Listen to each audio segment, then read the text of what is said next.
नमस्कार दोस्तों, 4 दिसंबर 2024 वो रात का समय तकरीबन 11 बजे हुए थे। अल्लू अर्जुन के लिए वो रात महज किसी स्वर्ग के सुख से कम नहीं थी, क्योंकि 4 दिसंबर 2024 को अल्लू अर्जुन अपनी फिल्म पुष्पा 2 की स्क्रीनिंग के लिए संध्या थिएटर में आए हुए थे। उन्हें नहीं पता था कि वो रात उनके लिए सबसे काली रात बन जाएगी। 4 दिसंबर 2024 उनके जीवन का सबसे काला दिन बन के रह जाएगा। उस रात साथियों, अपने पसंदीदा स्टार को देखने के लिए लोगों की बड़ी मात्रा में भीड़ इकट्ठी हो गई थी, क्योंकि उस दिन अल्लू अर्जुन अपनी पुष्पा 2 फिल्म की स्क्रीनिंग कर रहे थे। और अचानक ही साथियों भगदड़ स्टार्ट हो जाती है। भीड़ के अंदर अफरा तफरी मच जाती है। भीड़ को काबू करने के लिए पुलिस लाठी चार्ज भी स्टार्ट कर देती है। किसी ने नहीं सोचा था कि साथियों किसी एक्टर के लिए इतना प्यार किसी की जान ले बैठेगा। साथियों, लाठी चार्ज के दौरान 35 वर्ष की महिला रेवती और उसका 13 वर्ष का बच्चा भी उस भीड़ में बदकिस्मत से शामिल होता है। उस महिला रेवती की उसी समय भगदड़ में मौत हो जाती है और उसके बच्चे को भी काफी चोट आती है। हालांकि उसके बच्चे को हॉस्पिटल भेज दिया जाता है। आखिर साथियों कौन है जिम्मेदार? अल्लू अर्जुन, वहां की पुलिस, वहां की जनता, वहां की सरकार, या फिर वो खुद स्वयं लोग जो देखने गए थे अल्लू अर्जुन को?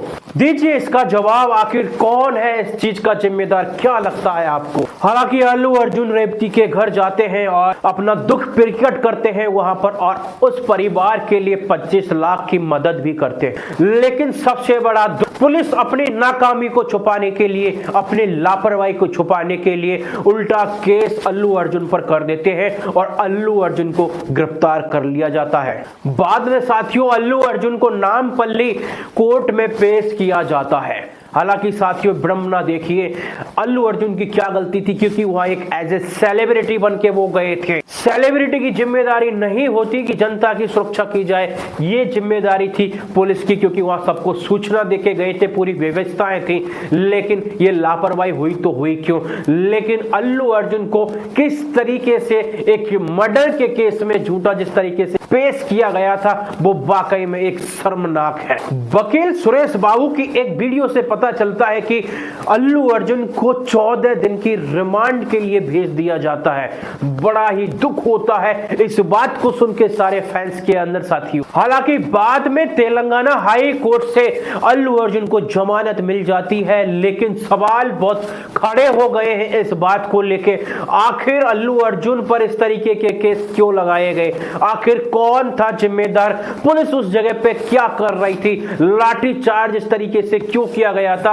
और तरीके की सुविधाएं वहां पर क्यों नहीं किए गए थे? और इंतजाम उस जगह पर क्यों नहीं किए गए थे? क्या कसूर था उस 35 वर्ष की रेवती का? क्या कसूर था उस मासूम 13 वर्ष का बच्चे का, जिसने अपनी मां को उस दरमियान वहां पे हमेशा के लिए खो दिया साथी?